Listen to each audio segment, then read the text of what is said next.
Good evening, everybody. Auronnj here with another War of the Visions video, and today I'm going to give you my top 5 Espers and Vision cards for Niv'Lu, so you know maybe what to work on building up for Vision cards or what resonance to start building for your Espers to get Niv'Lu ready for that arena run, to get Niv'Lu ready for those Guild Wars matches. Alright, let's start with number 5.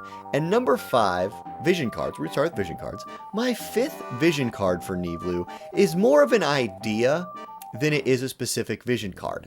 I think Niv'Lu, especially if she's running with that Time Mage sub and serving as kind of a support, can look for a party effect that will really boost her allies. Now, I've kind of looked into one card here, and it's a card a lot of people don't use a lot, and it's the Fleeting Blossom Banquet. So this card has pretty good stats for Niv'Lu. 142 HP, 156 attack. She likes those things. It gives her light resistance, which is not terrible, but that's not the focus here.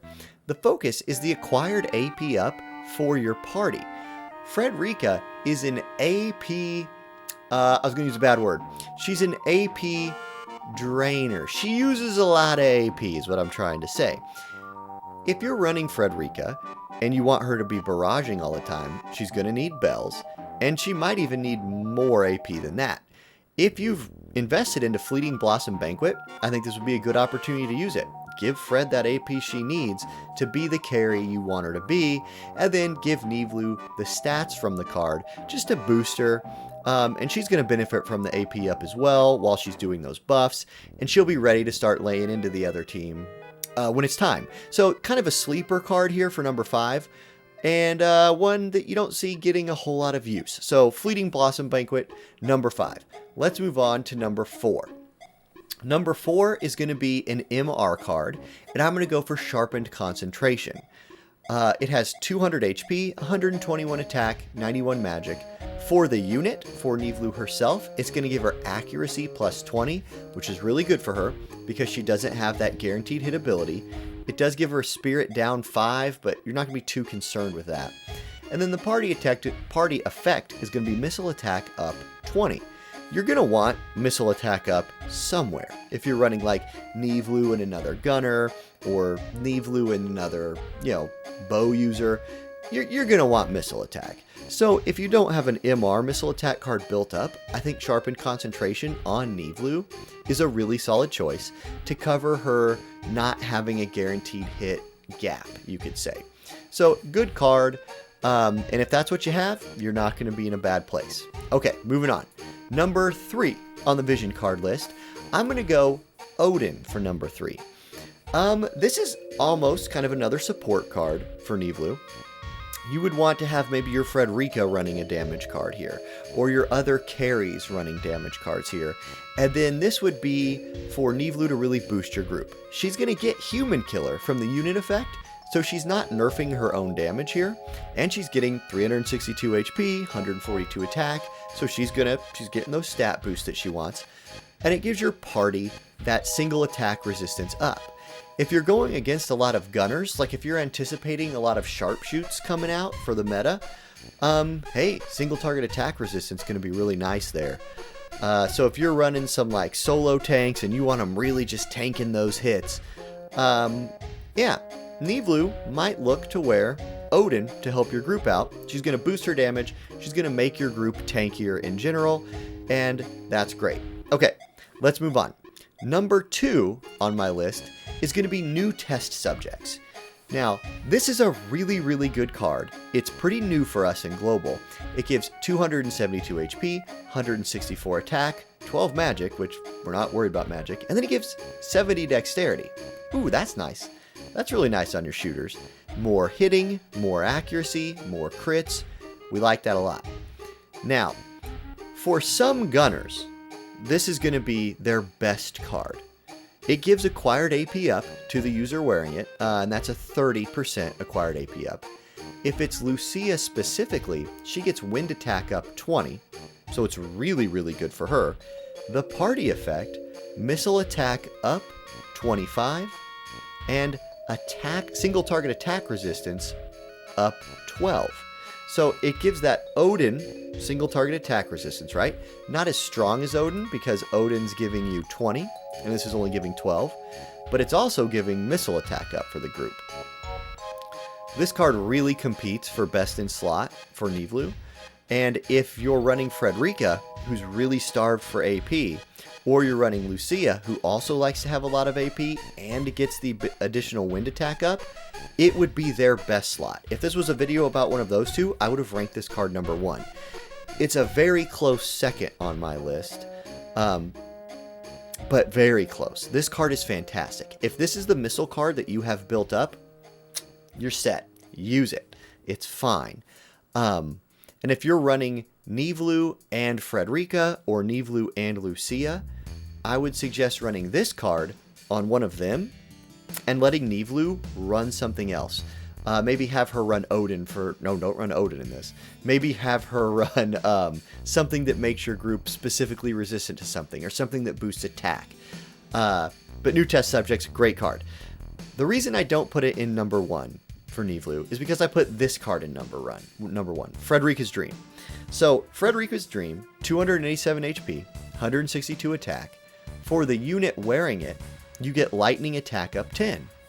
Hey, Niv'Lu's a lightning unit. Let's give her that lightning attack up. She's going to really like that. The party effect is missile attack up 35. So, missile attack up 35 is 10 more than new test subjects, and it is 15 more than sharpened concentration. So as far as pure damage goes, this one is going to give your group more missile attack, and it's going to give Niv'Lu specifically lightning attack up 10. If you're wanting Niv'Lu to carry for you, which I think a lot of people are, I believe Frederica's Dream is going to be your best choice. Or at least working Frederica's Dream into your group is going to be the best choice. 35 missile attack is just huge, especially for a unit like Niv'Lu, who suffers from having a little bit lower attack and looks for penetration, looks for missile attack up, things like that to boost her damage. Frederica's Dream, to me, narrowly edges out new test subjects. It's very close, though. I'd say if you have either one of these last two UR cards leveled all the way, you're going to be sitting pretty, right? I wouldn't worry about it at that point. So anyway, that's my thought on vision cards. I don't think there's anything mind-blowing there, right? Like, people were like, yeah, duh, we're going to run missile attack vision cards. I mostly just wanted to kind of compare them for you, show you what your options are, kind of lay it out in front of you. The Esper category is a little bit more interesting, and let's jump into that now. All right, let's start with number 5. And at number 5 for Espers, I'm going to throw out a kind of budget option. Maybe an Esper you don't use a lot, but maybe you invested something in early. And I'm going to throw Bomb at you as kind of this, like, alternative to the norm, okay? So Bomb offers a lot of attack. Bomb offers, 20 attack up for the unit, 20% attack up. That's going to help cover a weakness of Niv'Lu a little bit.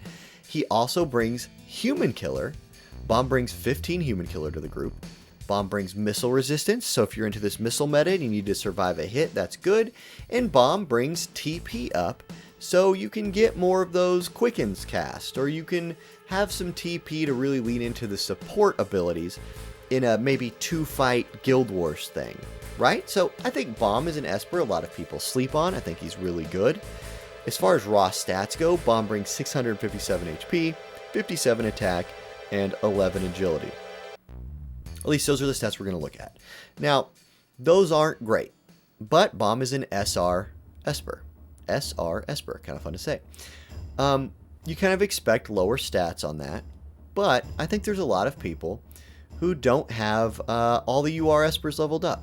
And maybe they had to invest in an SR, and if they were smart when they invested into their SR Espers, they probably noticed that Bomb's pretty good, and maybe they've spent some resources on him.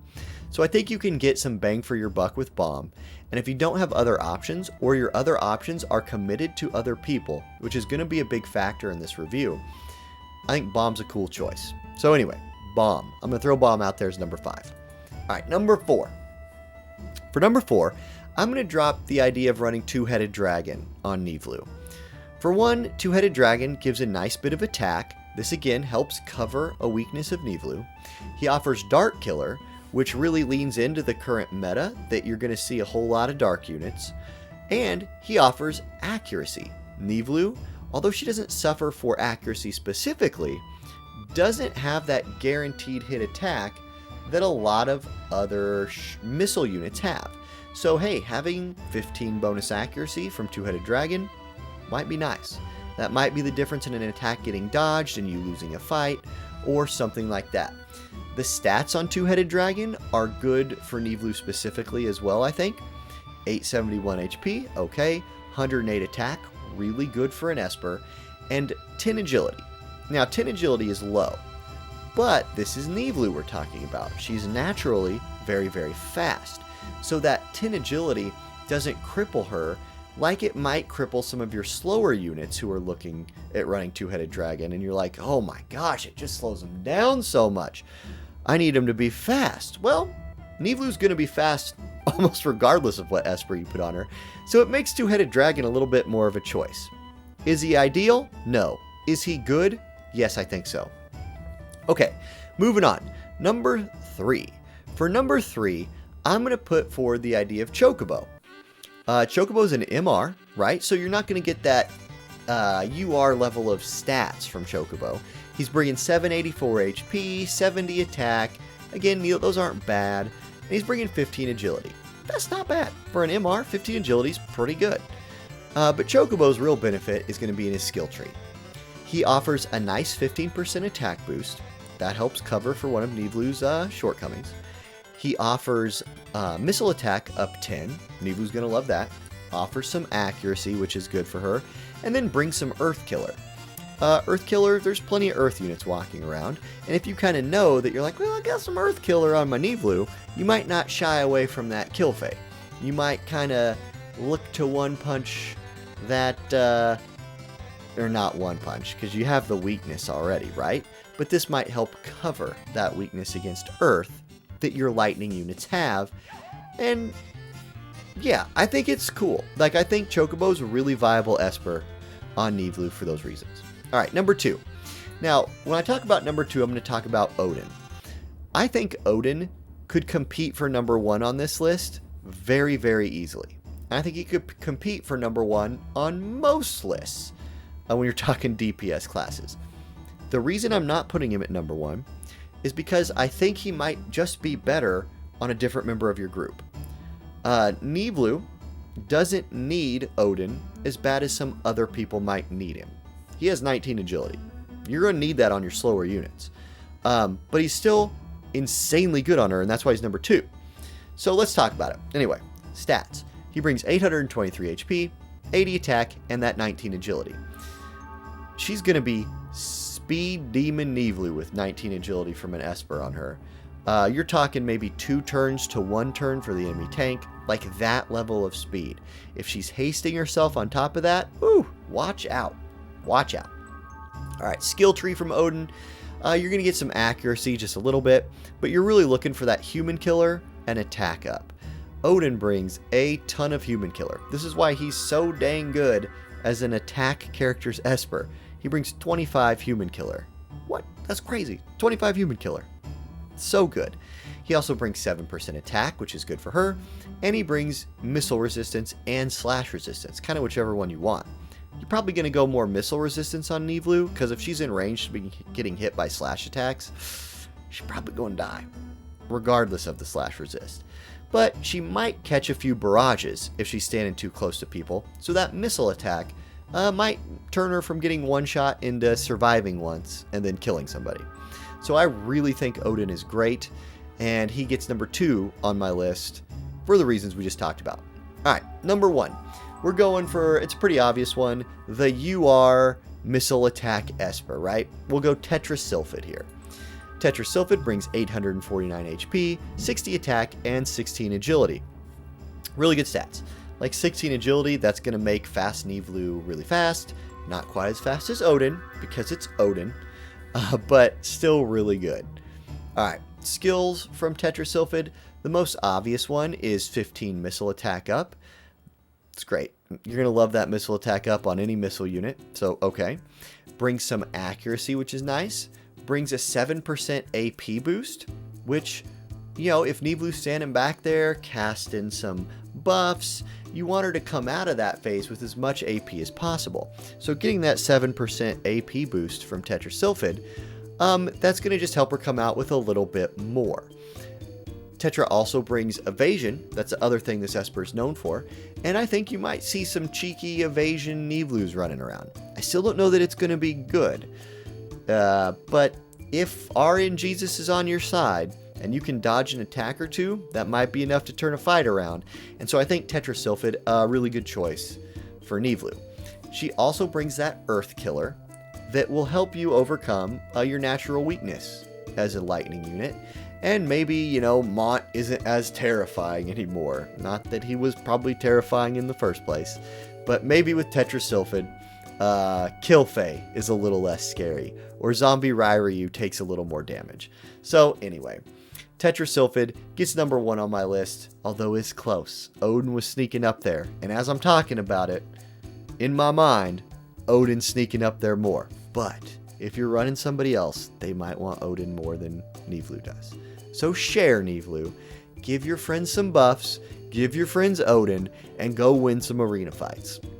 Alright, that's all I got for you guys today. I hope this video helps you pick some Espers level resonance with. I hope you enjoyed it, and I hope y'all have a great day. Hit that subscribe button if you haven't, and I will see you next time.